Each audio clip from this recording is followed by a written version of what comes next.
The Lord said to Moses, "Take vengeance on the Midianites for the Israelites. After that, you will be gathered to your people."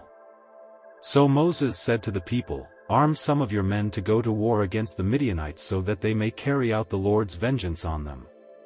Send into battle 1,000 men from each of the tribes of Israel." So 12,000 men armed for battle, 1,000 from each tribe, were supplied from the clans of Israel. Moses sent them into battle, 1,000 from each tribe, along with Phinehas son of Eleazar, the priest, who took with him articles from the sanctuary and the trumpets for signaling. They fought against Midian, as the Lord commanded Moses, and killed every man. Among their victims were Evi, Rekam, Zur, Hur and Reba, the 5 kings of Midian. They also killed Balaam son of Beor with the sword. The Israelites captured the Midianite women and children and took all the Midianite herds, flocks and goods as plunder. They burned all the towns where the Midianites had settled, as well as all their camps. They took all the plunder and spoils, including the people and animals, and brought the captives, spoils and plunder to Moses and Eleazar the priest and the Israelite assembly at their camp on the plains of Moab, by the Jordan across from Jericho. Moses, Eleazar the priest and all the leaders of the community went to meet them outside the camp.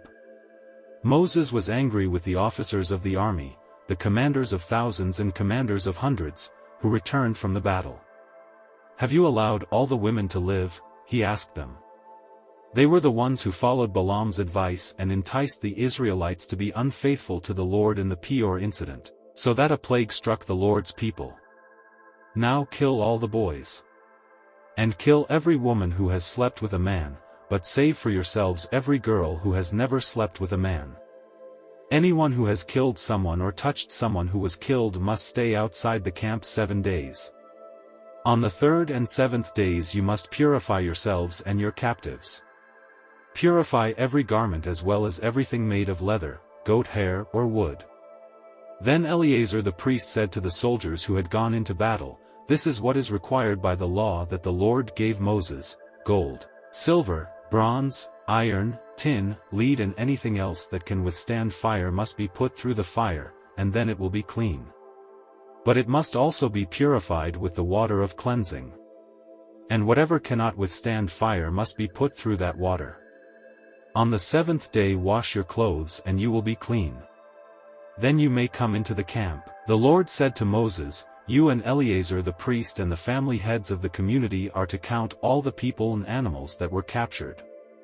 Divide the spoils equally between the soldiers who took part in the battle and the rest of the community. From the soldiers who fought in the battle, set apart as tribute for the Lord 1 out of every 500, whether people, cattle, donkeys or sheep. Take this tribute from their half share and give it to Eleazar the priest as the Lord's part. From the Israelites' half, select 1 out of every 50, whether people, cattle, donkeys, sheep or other animals. Give them to the Levites, who are responsible for the care of the Lord's tabernacle." So Moses and Eleazar the priest did as the Lord commanded Moses. The plunder remaining from the spoils that the soldiers took was 675,000 sheep, 72,000 cattle, 61,000 donkeys and 32,000 women who had never slept with a man.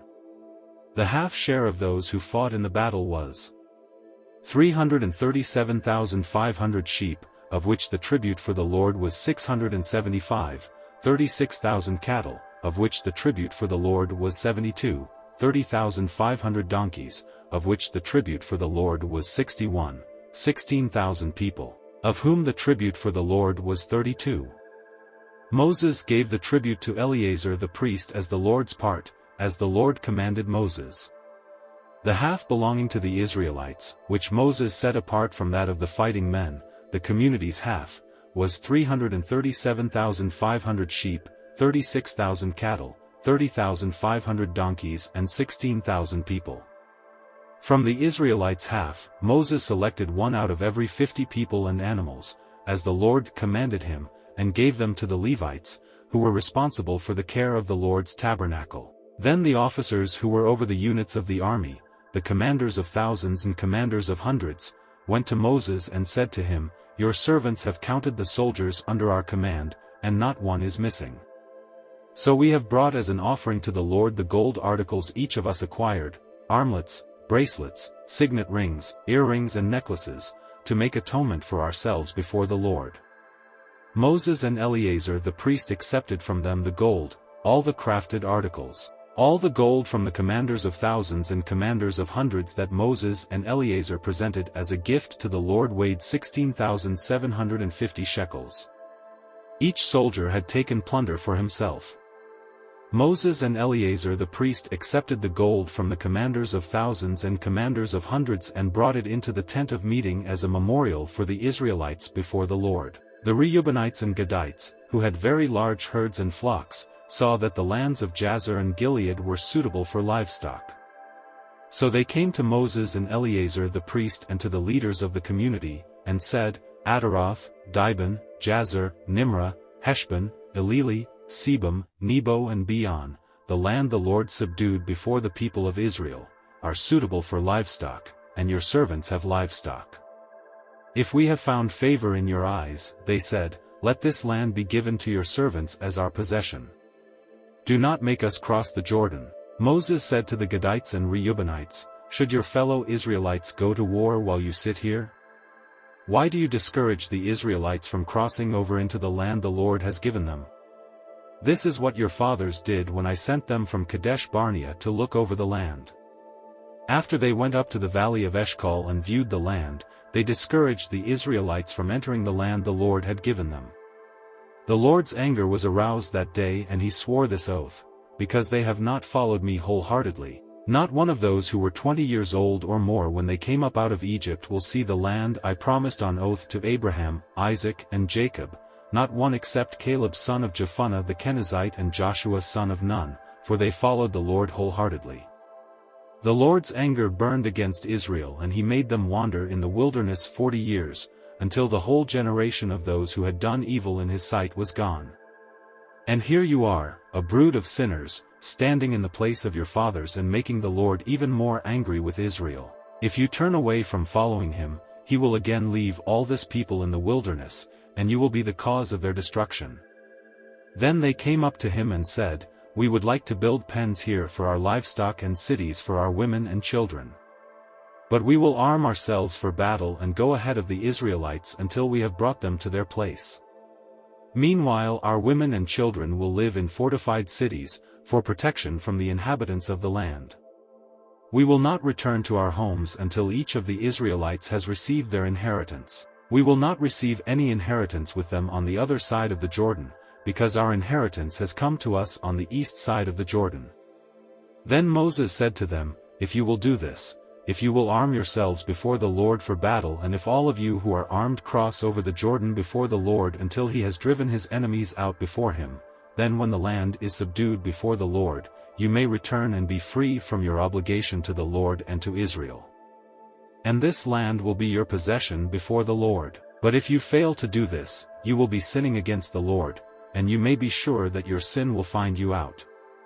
Build cities for your women and children, and pens for your flocks, but do what you have promised. The Gadites and Reubenites said to Moses, we your servants will do as our Lord commands. Our children and wives, our flocks and herds will remain here in the cities of Gilead. But your servants, every man who is armed for battle, will cross over to fight before the Lord, just as our Lord says. Then Moses gave orders about them to Eleazar the priest and Joshua son of Nun and to the family heads of the Israelite tribes. He said to them, if the Gadites and Reubenites, every man armed for battle, cross over the Jordan with you before the Lord, then when the land is subdued before you, you must give them the land of Gilead as their possession. But if they do not cross over with you armed, they must accept their possession with you in Canaan. The Gadites and Reubenites answered, your servants will do what the Lord has said. We will cross over before the Lord into Canaan armed, but the property we inherit will be on this side of the Jordan. Then Moses gave to the Gadites, the Reubenites, and the half-tribe of Manasseh son of Joseph the kingdom of Sihon king of the Amorites and the kingdom of Og king of Bashan, the whole land with its cities and the territory around them. The Gadites built up Dibon, Ataroth, Aroer, Atroth-Shaphan, Jazer, Jogbehah, Beth Nimrah and Beth Haran as fortified cities, and built pens for their flocks. And the Reubenites rebuilt Heshbon, Eleli and Kiriathaim, as well as Nebo and Baal-meon. These names were changed, and Sibmah. They gave names to the cities they rebuilt. The descendants of Machir son of Manasseh went to Gilead, captured it and drove out the Amorites who were there. So Moses gave Gilead to the Machirites, the descendants of Manasseh, and they settled there. Jair, a descendant of Manasseh, captured their settlements and called them Havoth-Jair. And Nobah captured Kenath and its surrounding settlements and called it Nobah after himself. Here are the stages in the journey of the Israelites when they came out of Egypt by divisions under the leadership of Moses and Aaron. At the Lord's command Moses recorded the stages in their journey. This is their journey by stages. The Israelites set out from Ramesses on the 15th day of the first month, the day after the Passover. They marched out defiantly in full view of all the Egyptians, who were burying all their firstborn, whom the Lord had struck down among them, for the Lord had brought judgment on their gods. The Israelites left Ramesses and camped at Sukkos. They left Sukkos and camped at Etham, on the edge of the desert. They left Etham, turned back to Pi-Hahiroth, to the east of Baal-Zephon, and camped near Migdol. They left Pi-Hahiroth and passed through the sea into the desert, and when they had traveled for 3 days in the desert of Etham, they camped at Marah. They left Marah and went to Elim, where there were 12 springs and 70 palm trees, and they camped there. They left Elim and camped by the Red Sea. They left the Red Sea and camped in the desert of Sin. They left the desert of Sin and camped at Dophkah. They left Dophkah and camped at Alush. They left Alush and camped at Rephidim, where there was no water for the people to drink. They left Rephidim and camped in the desert of Sinai. They left the desert of Sinai and camped at Kibroth Hattaavah. They left Kibroth Hattaavah and camped at Hazeroth. They left Hazeroth and camped at Rithmah. They left Rithmah and camped at Rimmon Perez. They left Rimmon Perez and camped at Libnah.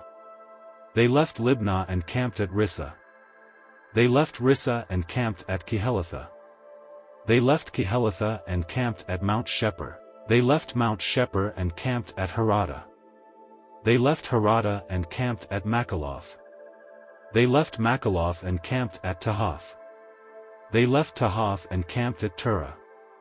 They left Turah and camped at Mithkah. They left Mithkah and camped at Hashmanah. They left Hashmanah and camped at Mosroth. They left Mosroth and camped at Bene Jaakan.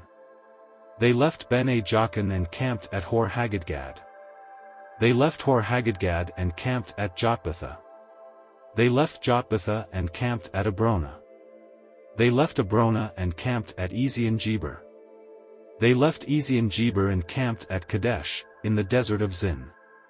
They left Kadesh and camped at Mount Hor, on the border of Edom. At the Lord's command Aaron the priest went up Mount Hor, where he died on the first day of the 5th month of the 40th year after the Israelites came out of Egypt. Aaron was 123 years old when he died on Mount Hor. The Canaanite king of Arad, who lived in the Negev of Canaan, heard that the Israelites were coming. They left Mount Hor and camped at Zalmonah. They left Zalmonah and camped at Punon. They left Punon and camped at Oboth. They left Oboth and camped at Iabrim, on the border of Moab. They left Iabrim and camped at Dibon-Gad. They left Dibon-Gad and camped at Almon-Diblathaim.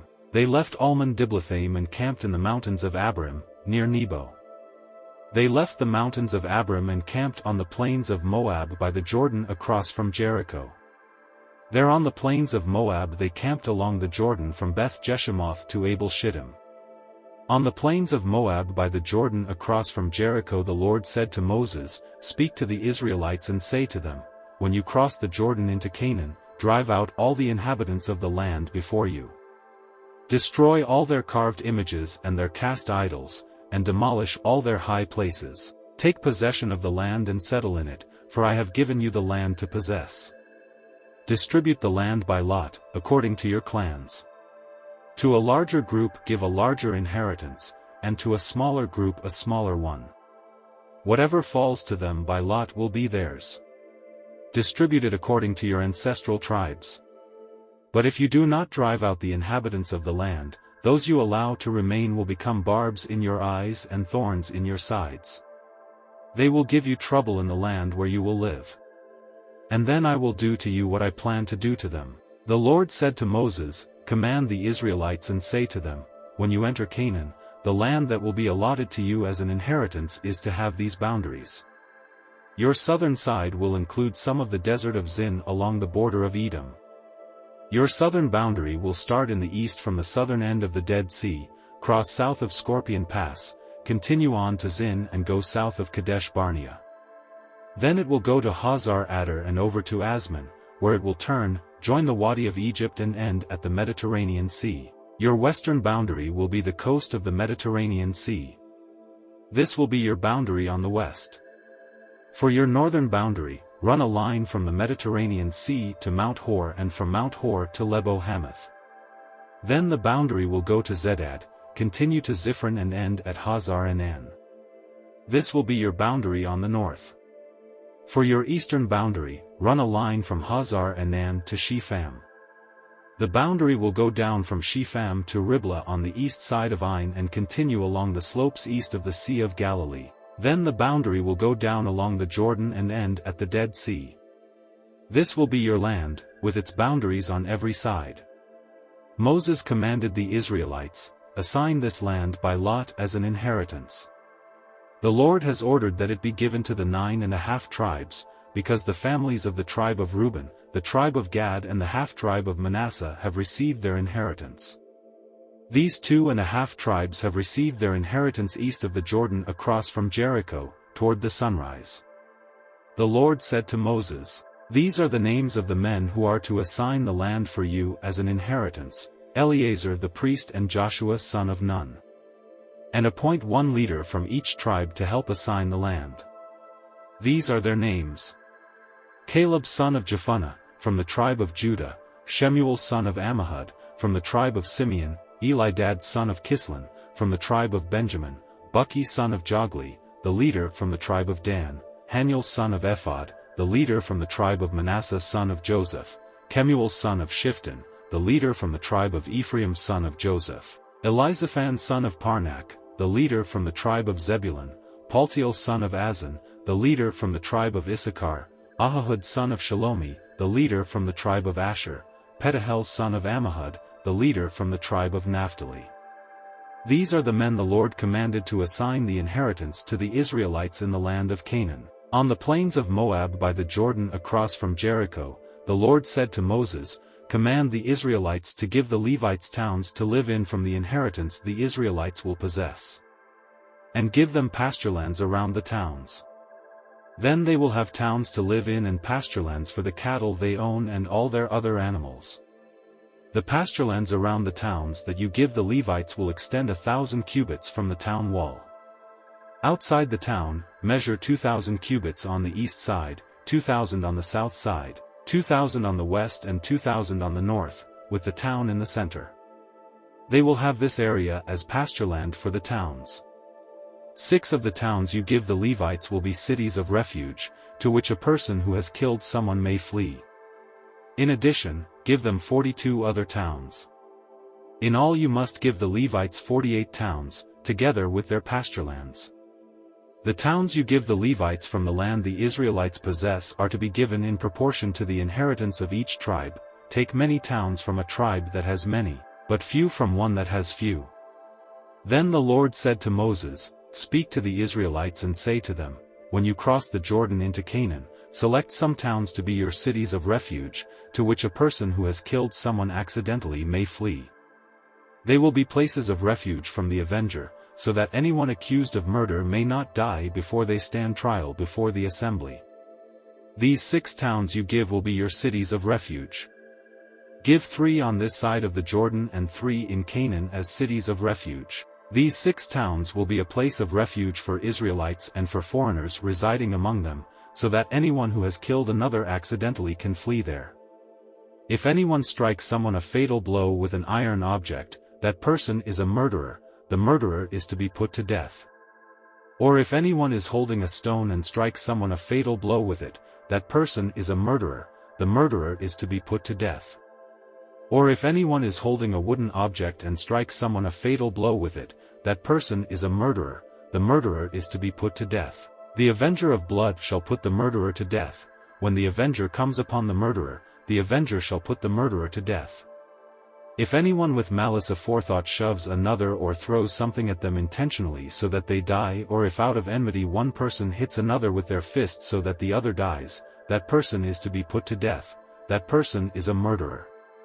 The avenger of blood shall put the murderer to death when they meet. But if without enmity someone suddenly pushes another or throws something at them unintentionally or, without seeing them, drops on them a stone heavy enough to kill them, and they die, then since that other person was not an enemy and no harm was intended, the assembly must judge between the accused and the avenger of blood according to these regulations. The assembly must protect the one accused of murder from the avenger of blood and send the accused back to the city of refuge to which they fled. The accused must stay there until the death of the high priest, who was anointed with the holy oil. But if the accused ever goes outside the limits of the city of refuge to which they fled and the avenger of blood finds them outside the city, the avenger of blood may kill the accused without being guilty of murder. The accused must stay in the city of refuge until the death of the high priest. Only after the death of the high priest may they return to their own property. This is to have the force of law for you throughout the generations to come, wherever you live. Anyone who kills a person is to be put to death as a murderer only on the testimony of witnesses. But no one is to be put to death on the testimony of only one witness. Do not accept a ransom for the life of a murderer, who deserves to die. They are to be put to death. Do not accept a ransom for anyone who has fled to a city of refuge and so allow them to go back and live on their own land before the death of the high priest. Do not pollute the land where you are. Bloodshed pollutes the land, and atonement cannot be made for the land on which blood has been shed, except by the blood of the one who shed it. Do not defile the land where you live and where I dwell, for I, the Lord, dwell among the Israelites. The family heads of the clan of Gilead son of Machir, the son of Manasseh, who were from the clans of the descendants of Joseph, came and spoke before Moses and the leaders, the heads of the Israelite families. They said, "When the Lord commanded my Lord to give the land as an inheritance to the Israelites by lot, he ordered you to give the inheritance of our brother Zelophehad to his daughters. Now suppose they marry men from other Israelite tribes, then their inheritance will be taken from our ancestral inheritance and added to that of the tribe they marry into, and so part of the inheritance allotted to us will be taken away. When the year of Jubilee for the Israelites comes, their inheritance will be added to that of the tribe into which they marry, and their property will be taken from the tribal inheritance of our ancestors." Then at the Lord's command Moses gave this order to the Israelites: "What the tribe of the descendants of Joseph is saying is right. This is what the Lord commands for Zelophehad's daughters: they may marry anyone they please as long as they marry within their father's tribal clan. No inheritance in Israel is to pass from one tribe to another, for every Israelite shall keep the tribal inheritance of their ancestors. Every daughter who inherits land in any Israelite tribe must marry someone in her father's tribal clan, so that every Israelite will possess the inheritance of their ancestors. No inheritance may pass from one tribe to another, for each Israelite tribe is to keep the land it inherits." So Zelophehad's daughters did as the Lord commanded Moses. Zelophehad's daughters, Mahlah, Tirzah, Hoglah, Milcah and Noah, married their cousins on their father's side. They married within the clans of the descendants of Manasseh son of Joseph, and their inheritance remained in their father's tribe and clan. These are the commands and regulations the Lord gave through Moses to the Israelites on the plains of Moab by the Jordan across from Jericho.